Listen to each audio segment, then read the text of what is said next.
tenemos que hacer ahora. Les había anunciado ayer cuando veíamos la primera meditación de la segunda semana, la meditación del reino, que es quizás la que más marca el puño ignaciano, ¿no? Lo característico del espiritualidad ignaciana estaría contenido en la meditación del reino y en esta otra que vamos a hacer ahora, que es la que él llama de las dos banderas.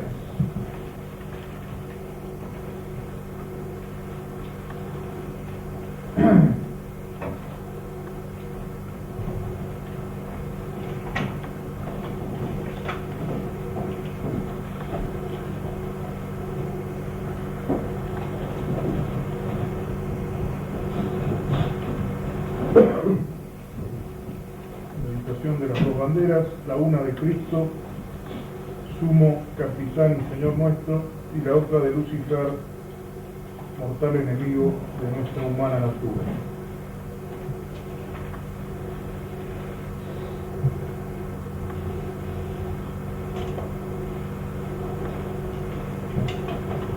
Antes de considerar el texto ignaciano, hago solamente la petición que corresponde a esta meditación de las dos banderas, de mandar lo que quiero, y será aquí pedir conocimiento de los engaños del mal caudillo y ayuda para de ellos me guardar, y conocimiento de la vida verdadera que muestra el sumo y verdadero capitán, y gracia para le imitar.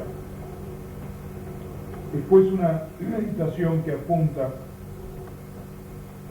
al entendimiento, a la inteligencia.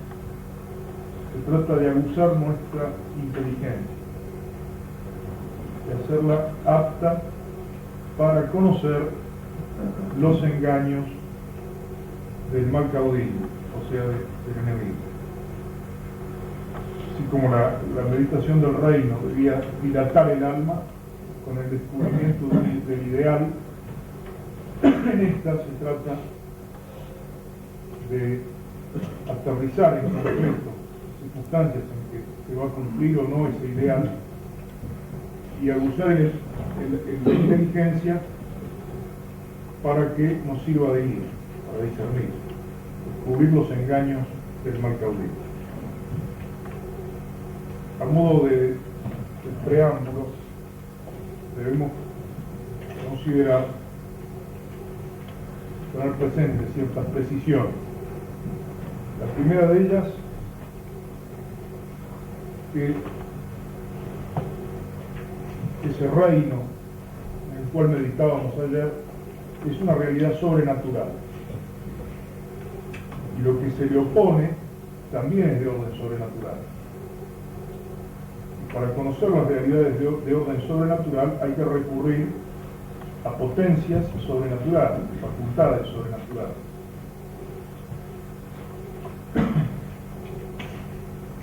No es solo la inteligencia natural que nos va a permitir este discernimiento, sino la inteligencia natural enriquecida con la fe y los dones del Espíritu Santo. La inteligencia natural enriquecida con la fe sobrenatural y el don de entendimiento, el don de ciencia y el don de consejo, sobre todo. En última instancia también el don de sabiduría, que permite saborear las cosas de Dios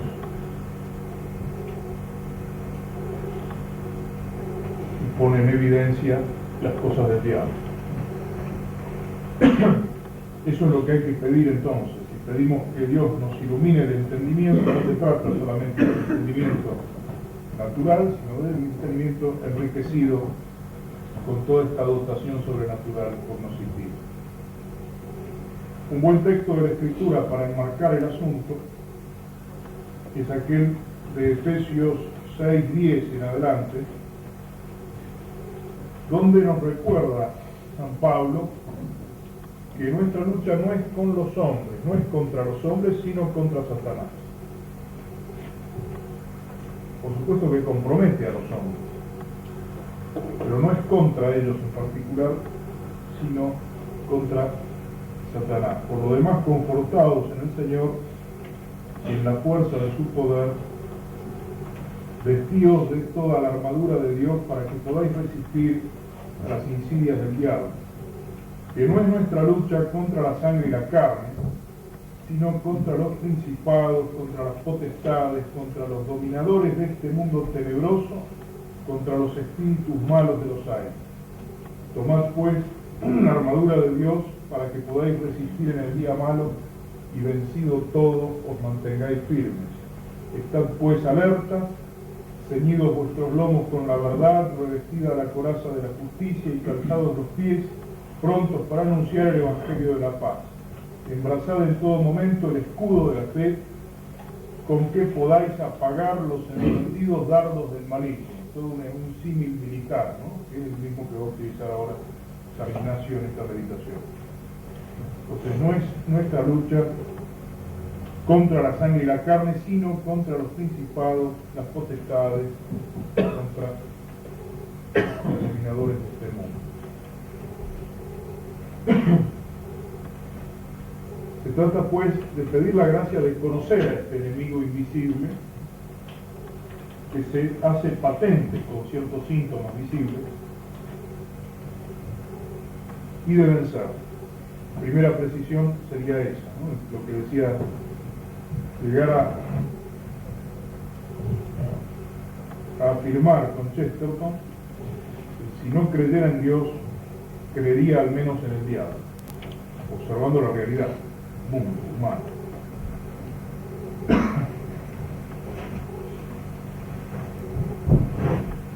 La otra precisión que debemos hacer así, antes de la meditación de las dos banderas, es que en ella van a aparecer solo dos banderas.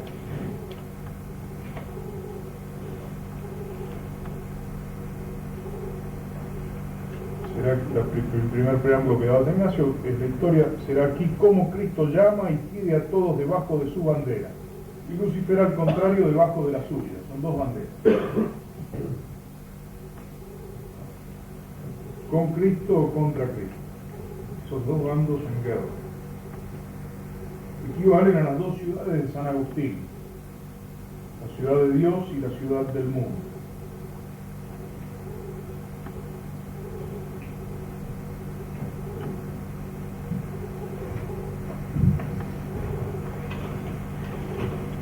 La ciudad de Dios construida por el amor de Dios hasta el desprecio de sí, y la ciudad del mundo al revés, construida por el amor de sí hasta el desprecio de Dios. La tercera precisión concierne nuestros propios actos. Cada acto voluntario nuestro nos define.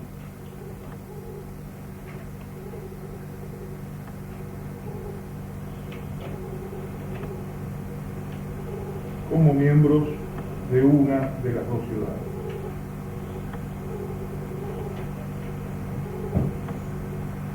Nuestra adhesión debe ser siempre renovada, porque nos enseña la teología moral que no hay actos neutros. Es muy importante saberlo. No existen los actos neutros desde el punto de vista del mérito sobrenatural. Todos nuestros actos son meritorios o reprobados. Todos. Y no hay momentos neutros para la vida espiritual. Y aquí que estoy sentado mirando un paisaje, no hago nada, no, estoy viviendo. Si estoy en gracia de Dios es meritorio. Si estoy haciendo lo que debo hacer en ese instante, estoy haciendo mérito. No hago nada, viendo un paisaje, comiendo un asado con mis amigos.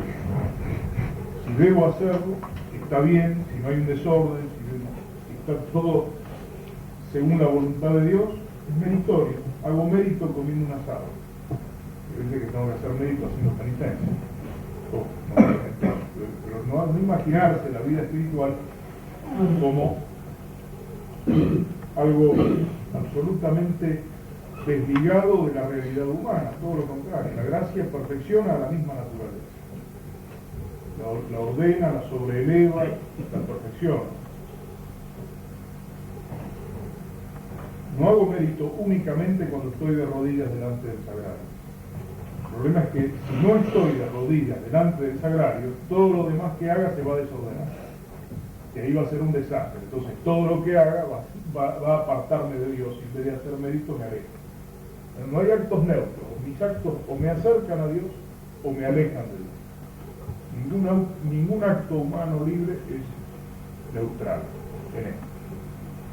Y así cada acto voluntario mío me define como ciudadano de la ciudad de Dios o como ciudadano de la ciudad del diablo del mundo.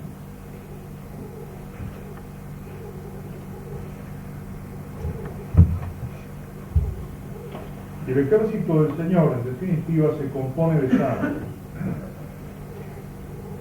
El ejército del Señor se compone de santos.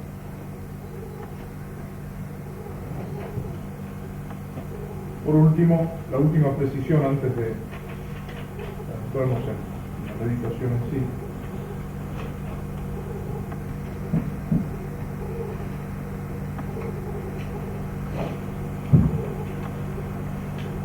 Que en realidad las dos ciudades, tal como las va a presentar San Ignacio nos va a presentar un campo de batalla, una vista panorámica de un campo de batalla, dos jefes, dos banderas enormes que se usaban en las guerras antiguas, banderas de 3 metros por 3, banderas enormes, se ven las dos banderas, los dos jefes, los dos ejércitos, un campo intermedio donde se va a librar la batalla.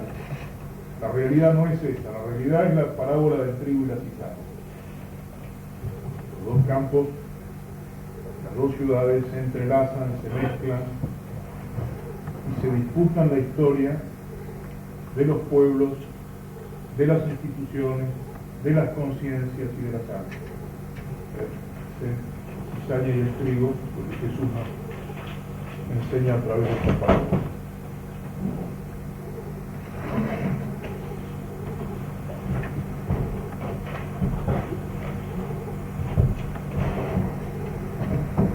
El primer punto, según les leo el texto ignaciano y después vamos al comentario. El primer punto es imaginar así como si se asentase el caudillo de todos los enemigos en aquel gran campo de Babilonia, como en una grande cátedra de fuego y humo, en figura horrible y espantosa. Perfecta la imagen. Primero el nombre del bando, Babilonia, ¿no? La ciudad de la confusión. Babel quiere decir confusión. Recuerden la torre de Babel donde se confunden las lenguas. Babel es discordia y confusión. Y lo ubica al enemigo, al mal caudillo lo sienta en una cátedra, como si fuera un profesor, la cátedra. Lo sienta en una cátedra, una grande cátedra de fuego y humo. Fuego que destruye y el humo que es signo de lo vano, de lo que el viento se lleva. En figura horrible y espantosa, ¿no? Hacia altar. Considerar cómo hace llamamiento de innumerables demonios y cómo los esparce a los unos en tal ciudad, a los otros en otra, y así por todo el mundo, no dejando provincias, lugares, estados y personas algunas en particular. Y el tercero, considerar el sermón que les hace, cómo los amonesta para echar redes y cadenas, redes sutiles, cadenas difíciles de cortar, que primero hayan de tentar de codicia de riqueza, como suele utim pluribus en la mayoría de los casos. Codicia de riquezas para que más fácilmente venga a vano honor del mundo y después acrecida soberbia. Codicia de riquezas, vano honor del mundo, vanagloria y soberbia de la vida. Esto corresponde a las 3 concupiscencias de San Juan. 1 Juan 2:16. De manera que el primer escalón sea de riquezas, el segundo de honor y el tercero de soberbia, y de estos 3 escalones induce a todos los otros vicios.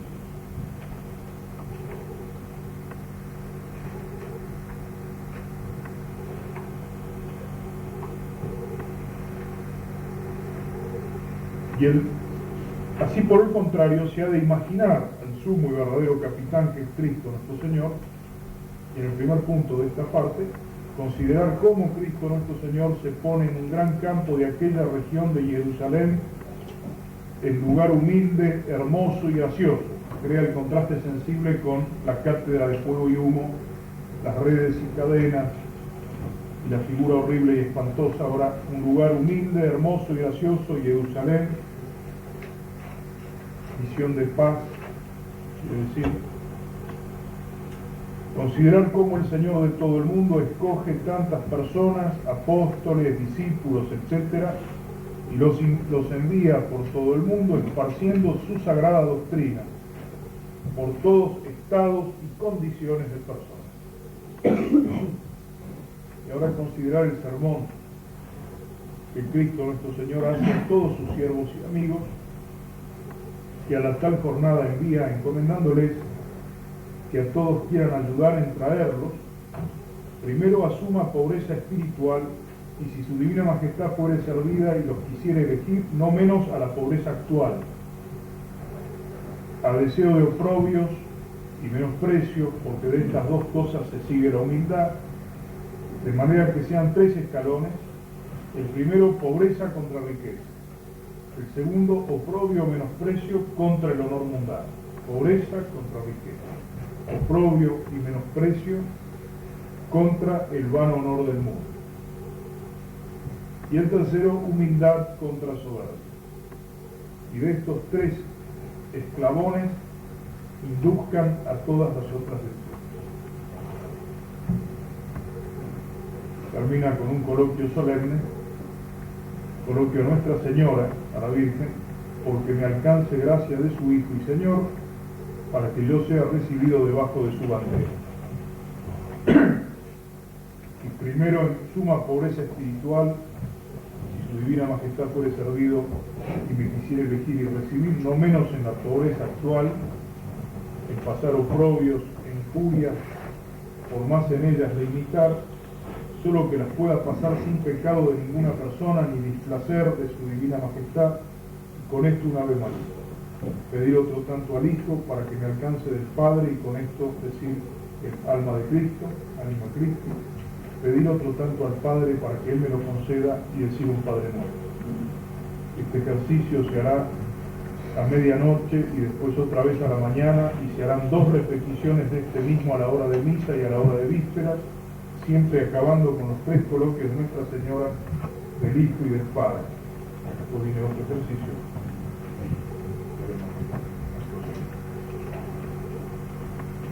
Entonces vemos aquí, según el texto ignaciano, una caracterización de 2 bandos, de 2 ciudades. Y si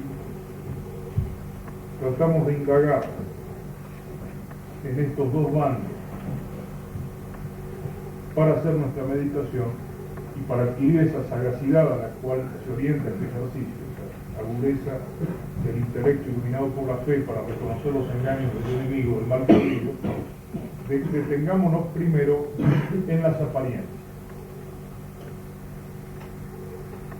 Primer punto, las apariencias. Está Jerusalén y Babilonia. Veíamos cómo están entrelazadas, de hecho, pero atendiendo ahora a Babilonia,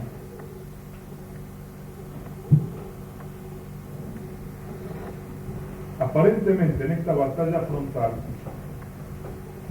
goza de muchas ventajas. La posición de Babilonia es ventajosa en las apariencias.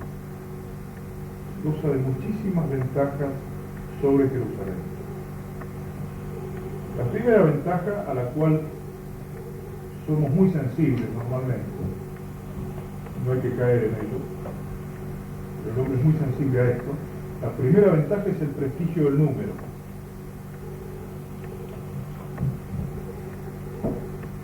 ¿Cuántos son todos los que no reconocen a Cristo? Si vamos a un enfoque estrictamente numérico, como católicos figuran en las estadísticas 960 millones de seres humanos. Y de esos habría que ver, porque aún ahí está mezclado el trigo con la cizaña. Y en los que no son católicos hay muchos que son materia muy dispuesta para seguir a Cristo, en pobreza, en humildad. No es tan simple el asunto, pero numéricamente, con un criterio estrictamente numérico, todos los que no reconocen a Cristo son mayoría abrumadora. Todos los que sustituyen al ideal divino de Cristo un programa humano, lo llaman ideal, a veces son programas humanos. Hay agentes de Babilonia en todas partes.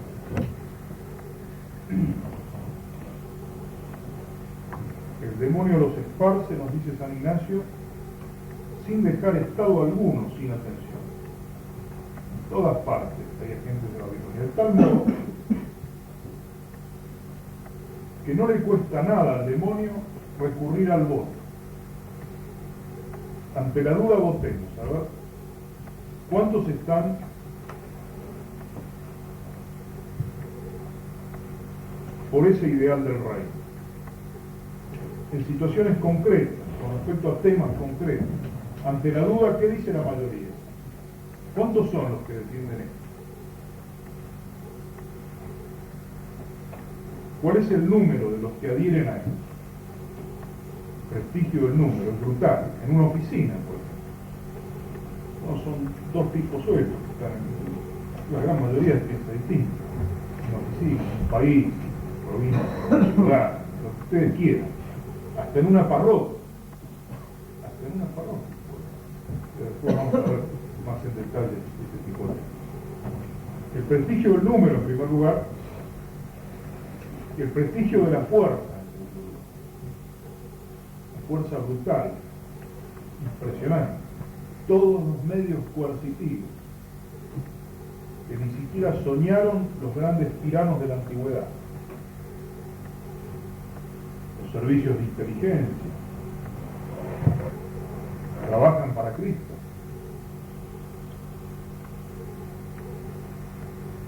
Los de las grandes potencias. Quizás en nuestro país puede haber gente bien orientada y que quiera que tenga visión sobrenatural, no solamente. Pero piensen lo que son los servicios de inteligencia, los medios que poseen actualmente para rastrear a una persona, para saber lo que hace, lo que dice, lo que no dice. Y la fuerza bruta militar. Ejércitos que nunca sospechó la antigüedad. La Unión Soviética tiene en pie de guerra 2 millones de hombres. Su ejército regular son 2 millones de hombres. Las bombas atómicas, un poder de coerción. Babilonia tiene la fuerza, el prestigio de la fuerza, tiene a la mayoría de los gobernantes de nuestro tiempo. Sería un buen trabajo práctico indagar qué gobernante de nuestro tiempo, o sea, se encontrarían uno o dos que están en una situación dudosa, pero todo el resto va a ser fácil el trabajo práctico. Van a tener que hacer un listado que detenta poder político en nuestro tiempo, casi invariablemente se deja sujetar por los lazos, las redes y cadenas del mal caudillo. Tienen todos los medios coercitivos, todos los medios de fuerza física, tienen el poder político, las Naciones Unidas, la Organización de los Estados Americanos, la Organización Mundial de la Salud, la Organización para la Cultura, la UNESCO. En todos esos lugares está metido en los puestos claves el enemigo. Es decir, que no es solo el número, sino la fuerza efectiva. Y también tiene complicidades entre los ciudadanos de Jerusalén. Esto es gravísimo. y es lo más doloroso, lo más difícil. Complicidades entre los ciudadanos, los presuntos ciudadanos de Jerusalén, por ejemplo, los sacerdotes, las religiosas, los que debieran ser apóstoles, católicos, complicidades a veces muy sutiles, otras veces fáciles de detectar. Complicidades fáciles de detectar, los católicos planes, cobardes, blandengues, que argumentan siempre a favor del enemigo y desvertebran el campo de Jerusalén. Esa alteridad malentendida, la alteridad es parte de la caridad, ponerse en el lugar del otro, pero se puede transformar en un reflejo morboso para blanquear una claudicación personal. Como he claudicado, sigo siendo católico, pero pensemos que esto, que lo otro, y de terminar desvaneciendo toda fuerza de expansión para la fe, para el reino de Cristo. Todos aquellos que aún dentro del campo católico subordinan el espíritu a la carne, pues terrena sapiens, San Pablo, los que saborean lo terrenal. Aquí está el amplísimo capítulo de las herejías modernas o las cuasi herejías, el progresismo. Aquí también corre lo del número, ¿no? El prestigio del número. Habría que ver si hacemos votar a los obispos, ¿qué pasa? En gran parte corre lo del prestigio del número. Posiciones claudicantes, confusas, vergonzantes. Da asco, es decirlo, posiciones vergonzantes. Ser católico, pero en el fondo me da vergüenza ante el mundo, y eso les pasa a los obispos, nos pasa a veces a los sacerdotes. Entonces no hay que extrañarse tampoco. Es parte del panorama que tenemos que indagar ahora con la inteligencia, la sagacidad para descubrir los engaños del mal caudillo, las complicidades que obtiene en el campo católico. Creo que el 30% o 40% de los católicos norteamericanos están por el aborto y figuran todavía como católicos y aportan, o por el sacerdocio femenino creo que es el 25%, es cualquier disparate, pero figuran como católicos en las estadísticas y aportan plata a las parroquias que por otra parte las tratan de gobernar desde la base, y de hecho las gobiernan porque el tipo de sacerdotes que predomina allí difícilmente van a tomar las riendas en la mano. El prestigio pues de la fuerza y el prestigio de la ciencia. El prestigio de la ciencia. El doctor fulano, el profesor sutano,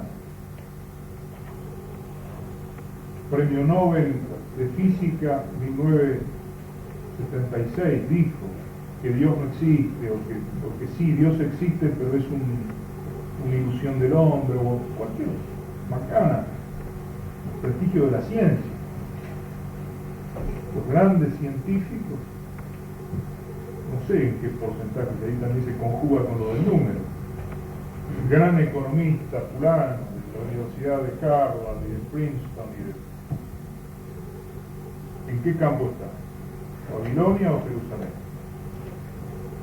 Si hacen números van a ver que por abrumadora mayoría lo que figura actualmente como la ciencia moderna, está regenteado por ciudadanos de Babilonia, envueltos en un manto de prestigio mundano, prestigio académico, prestigio en los medios de comunicación masiva, etc. La apariencia, pues, es de la absoluta supremacía de Babilonia.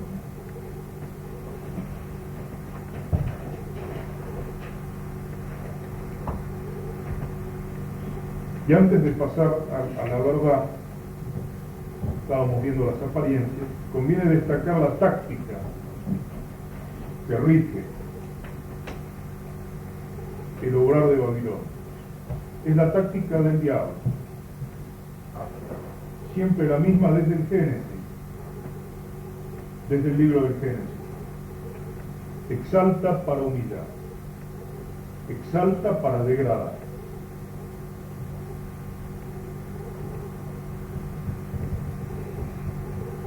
Se adapta a las pasiones de los hombres, conoce de memoria las 11 pasiones, se adapta a ellas, pasiones del hombre particular y pasiones del hombre colectivo. Se adapta a esas pasiones y lo invita a la madurez, a la autonomía, al humanismo,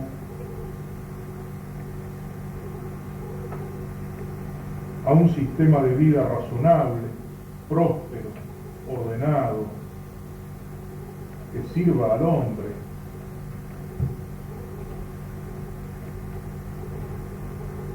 Al espíritu mercantil, que los negocios anden bien.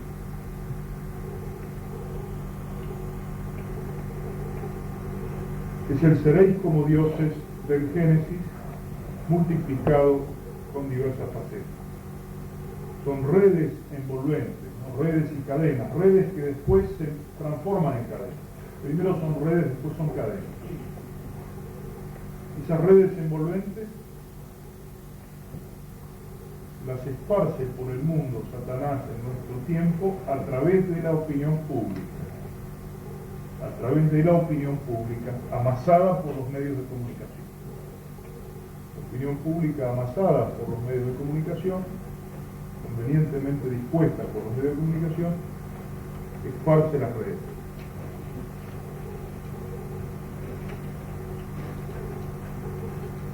Los hombres pasan, pero la táctica es la misma y continúa.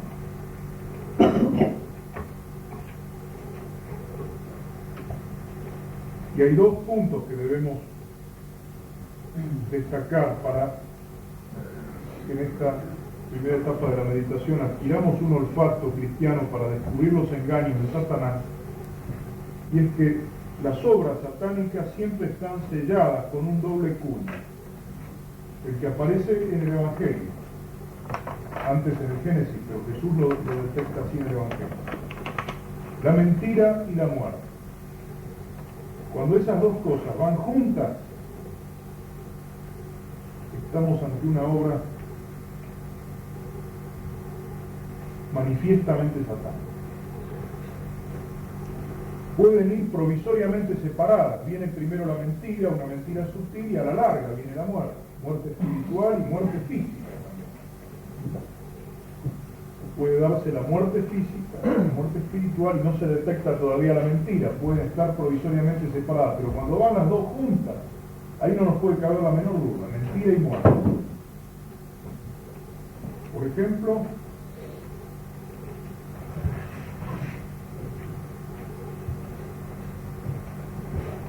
hablarle al hombre de la liberación, de la dignificación, machacar la palabra dignidad,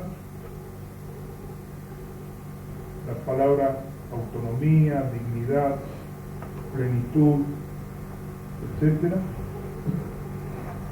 ¿En orden a qué? En orden a la promoción del aborto, que es muerte. ¿Por qué? Convencer a la mujer de que siendo digna es dueña de su cuerpo, ese ser dueña de su cuerpo la hace más digna todavía, más libre todavía, más autónoma todavía, y así debe pugnar para obtener la legalización del aborto.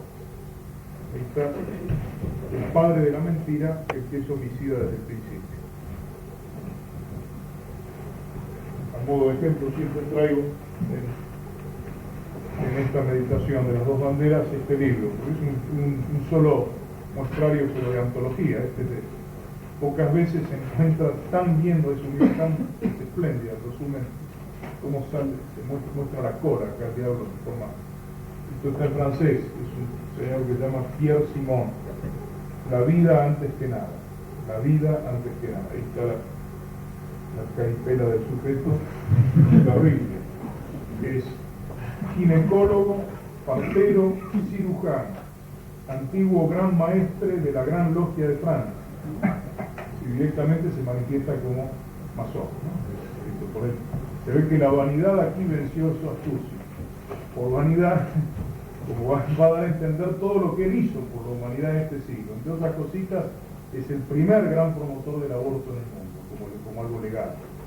Hace 100 años, ¿a quién se le iba a ocurrir legalizar? Y no se le cruzaba por la mente. Desde hace 25 años lucha para transformar no solo la medicina, pero también las leyes y las costumbres. La vida antes que nada, este libro, es una visión global de nuestra sociedad a través de los combates y las experiencias cotidianas de un hombre que ha sido el pionero del parto sin dolor. Miren la mentira, el parto sin dolor. ¿Quién se anima a estar en contra del parto sin dolor? A ver, algunos se animan a decir, no, el parto sin dolor no es malo. Son consejos sensatos que le dan a la madre cuando va a dar a luz para que haga abstracción del dolor del momento y no se deje vencer por el dolor. Es una cosa que anodina, que está buena. Es cofundador del movimiento francés para el planning familiar. Ahí ya entramos en otra variante, ¿no? Empieza el bombardeo químico contra el organismo de la mujer para que no dé a luz, para que no pueda crear ni pueda engendrar. Consejero del ministro de Salud cuando se dieron los grandes debates legislativos sobre la contracepción en Francia, que estaba antes prohibida, y en 1959 fue permitida por la intercesión de este sujeto. Ha sido uno de aquellos que contribuyeron más a hacer pasar a hacer que la contracepción fuera incorporada a nuestra vida cotidiana. Sin prosa. La vida de Pedro Simón ha sido colocada en el corazón de su acción política, médica y filosófica. 25 años de lucha. La vida antes que nada, es también el retrato de esta Francia que se ha colocado al día con la historia. Por la gracia de algunos grandes relojeros, Pedro Simón, dice el prologuista, es uno de ellos. ¿Y qué dice adentro del libro? No se puede ver, hay cosas que son alevosas. El planteo, vean la mentira y la muerte. La vida antes que nada. Un planteamiento dialéctico muy simple. Basta de multiplicación inconsiderada de la vida humana. Basta de multiplicar, de desperdicio de vida humana. Hay demasiada vida humana y por eso hay desperdicio de vida humana. Entonces, ¿qué hay que lograr? La realización cualitativa cotidiana.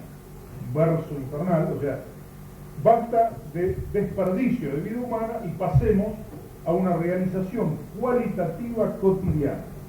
Desde ahora en adelante la grandeza del hombre no reside más en la multiplicación inconsiderada de su vida, pero en su realización cotidiana cualitativa. ¿Esto qué implica? Dice acá, la contracepción tiene un triple papel para jugar en el futuro. En primer lugar, con la contracepción podemos preservar el patrimonio genético, lograr tipos humanos más perfectos. Seguramente lo que Dios quiere, propiedad de todos los humanos, franceses. Trabar la transmisión de las taras hereditarias, todo es una mentira muy bien envuelta, ¿no?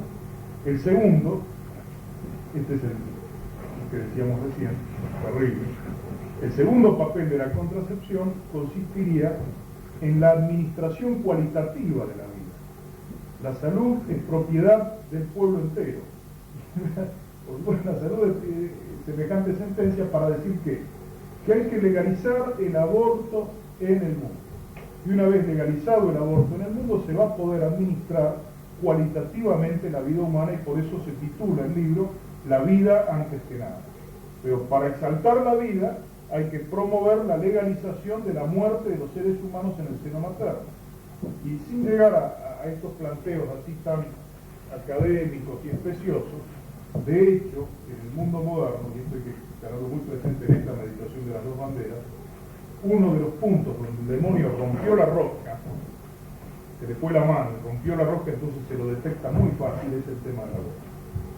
Hay 70 millones de abortos por año en el mundo, es una barbaridad. En San Rafael hay 6 abortos por día, no estoy exagerando, con los datos que me da el padre Yoko, capellán del hospital. Hay 3 legrados por día, todos sabemos que un legrado en el hospital es un blanqueo de un aborto, lo hacen un casero y después la llevan a la mujer a curarse. Si hay 3 en un solo hospital, hay clínicas privadas, se sabe que hay médicos aborteros, hagamos 6 para redondear. En la Argentina hay 1.500 abortos por día. En la Argentina. En los Estados Unidos hay 7.500 abortos por día. En algunas ciudades de los Estados Unidos, como Los Ángeles y San Francisco, es mayor el número diario de abortos que de nacimientos. Han hecho una estadística los yanquis en California, que es la 5ª potencia mundial, California solo, Estado de California. En California han hecho una estadística muy bien hecha, como saben hacerla ellos, averiguando cuál es el lugar más peligroso para la vida humana. Y descubrieron que el lugar más peligroso para la vida humana, la situación donde más peligra la vida humana, es cuando está en el seno materno. Más que andar en ascensor, andar en moto, andar en auto, más que el famoso colesterol, comer carnes rojas y grasas y todo eso no es tan peligroso como estar en el seno materno. El lugar más peligroso hoy en California para la vida humana es el seno de la madre. Así está, así la mentira y la muerte. Exaltar la liberación, la dignidad de la mujer, todo el macaneo de este tipo, y después humillar, degradar, destruir. Y así con muchas otras cosas, por ejemplo con la palabra cultura. Decía Hitler, que no es santo ni tampoco de mi devoción, pero aquí acierta, decía, cuando oigo la palabra cultura llevo la mano a mi revólver. ¿Por qué? Porque él detectaba que esa palabra la usaban con un sentido ideológico. Se habla de cultura hasta por los codos, la cultura. Indaguen ustedes, los ministerios de cultura normalmente se los dan a los sectores más destructivos, más letales, que trabajan en contra del hombre y en nombre del hombre, en nombre del humanismo, en nombre de la libertad, van destruyendo todo, arrasando con todo. Pensemos en nuestro proceso político inmediato, y ahora hace poco. Cómo se manejó la cultura, en manos de quién, estaba en manos de Marcos Aguinis, el que escribió La Cruz Invertida, un libro que vale la pena ojear, no leerlo entero porque es indigesto, pero es un libro satánico. Y ese tipo, Aguinis, judío cordobés, estaba a cargo de toda la cultura en Argentina, estuvo estos 6 años. En fin, volviendo a nuestra meditación, después de este escándalo de las apariencias, de esta detección de las tácticas satánicas, veamos la verdad, la verdadera naturaleza de las dos ciudades, a un riesgo de prolongar un poco esta exposición de puntos. Aquí se trata de romper la fascinación del mundo. El mundo no sabe. No nos asustemos con el prestigio del número, el prestigio de la fuerza, el prestigio de la ciencia, ni con todas estas tácticas. El mundo no salva. Ahora vamos a sacarle la máscara. Hay que sacarle la máscara al mundo, a Babilonia. Desenmascarar la verdad, más allá de las apariencias. Si miramos bien a Babilonia, vemos que es una ciudad de confusión. En ella reina la contradicción en las ideas, que destacábamos recién en cuanto a la táctica mentirosa. Derechos del hombre, y el hombre no es más que materia en la concepción ideológica de Babilonia. Los derechos del hombre, pero el hombre son 70-80 kilos de carne. Y se lo trata de esa manera, las grandes matanzas, ¿no? Pol Pot en Camboya, 3 millones de tipos se despachó en un año. En el mismo año en que aquí se libraba la guerra antisubversiva, en la cual no todo digo que sea trigonismo, puede ser que se hayan usado cosas mal hechas, no cabe, es probable, que tiene autoridad en eso es el coronel Seinaldín, que es católico, y él quería que se dejara constancia que alguien se hiciera responsable de cada una de las muertes en esa guerra, ¿no? Así acá no ha pasado nada, se lavan todas las manos porque se prestó para cosas malas. Pero el mismo año que aquí deben haber muerto 20.000 personas, 15.000 personas en la guerra antisubversiva, ese mismo año murieron 3 millones de personas en Camboya, la gran mayoría católicos. Camboya había sido evangelizada por los padres blancos del siglo pasado, por un tal Pol Pot, que ustedes ni saben quién es, probablemente la mayoría. Este tal Pol Pot se despachó 3 millones de camboyanos el mismo año en que se libró aquí, el 76, que se libró aquí la guerra antisubversiva. En la Razón Vespertina de Buenos Aires salió un recuadrito así: muertos en Camboya, que es una cosita así. La guerra antisubversiva que se libró acá, la cacarearon desde Filipinas hasta dio la vuelta al mundo. El mundo entero, Argentina, sinónimo de aberración fascista, una cosa. Ven cómo trabaja Babilonia en el manejo de la opinión, en crear la opinión pública. Pero en ella reina la confusión. Se habla de la independencia de la razón, se endiosa a la razón, como se hizo en la Revolución Francesa, y al final se promueve la filosofía del absurdo, como decíamos antes de ayer. El mundo es un absurdo. ¿En nombre de qué? En nombre de la razón. La razón es tenida por impotente, el agnosticismo. No sé qué hay detrás de todo esto, no sé qué sentido tiene el mundo, qué sentido tiene la vida. Se desvanece el poder de la razón en nombre de la razón, del racionalismo. Se anuncia la paz universal y se desencadena las guerras mundiales. La Edad Media no hablaba tanto de paz, pero había más paz en la Edad Media que en nuestro siglo. Nuestro siglo es aberrante.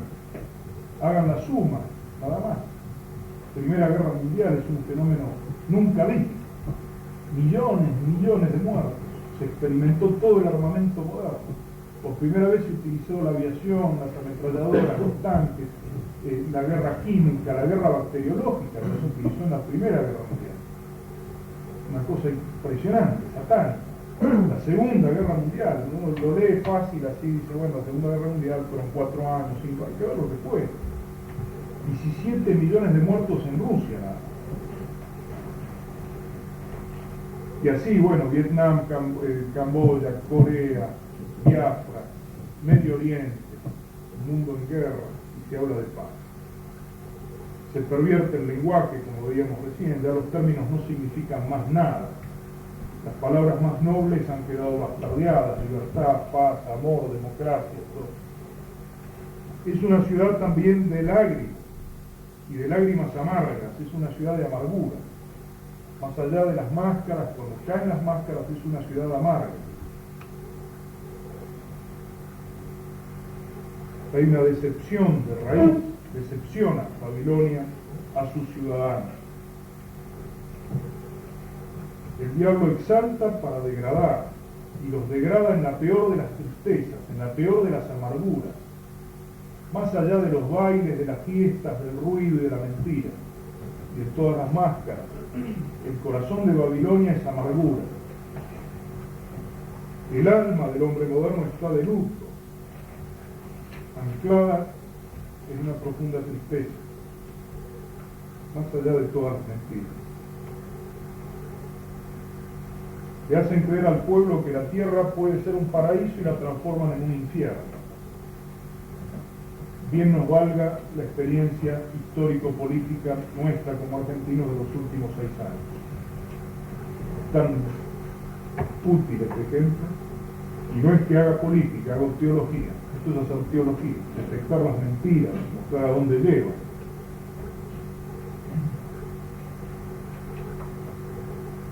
Una ciudad de profunda amargura. Miren lo que decía este otro representante, que Dios lo tenga a pesar de todo, lo lleve algún día a la gloria. Paul Getty era muy conocido en su momento, ahora ya probablemente los más jóvenes ustedes ni lo han oído nombrar.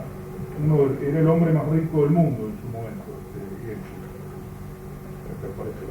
Y aquí dice, en este reportaje que se le hizo un año antes de su muerte, murió de 85 años con una fortuna 2 veces superior a la de Onassis, uno de los fundadores de la Shell Oil Company. estaría dispuesto, dice en este último reportaje que le hacen, una revista europea, en el año 85, estaría dispuesto a darle toda mi fortuna a aquel que logre convencerme de que esta vida es algo más que una aventura mortalmente aburrida. Este fulano estaba en los umbrales de la eternidad cuando dijo esto. Después de haber amasado desde cero, porque el partido es un self-made man, partido de cero, no era ultrabota, pero andaba parecido al caso de Rockefeller. No tenía nada cuando el punto de partida cero en materia económica. Y amasó la fortuna más grande que uno pueda concebir y termina diciendo esto.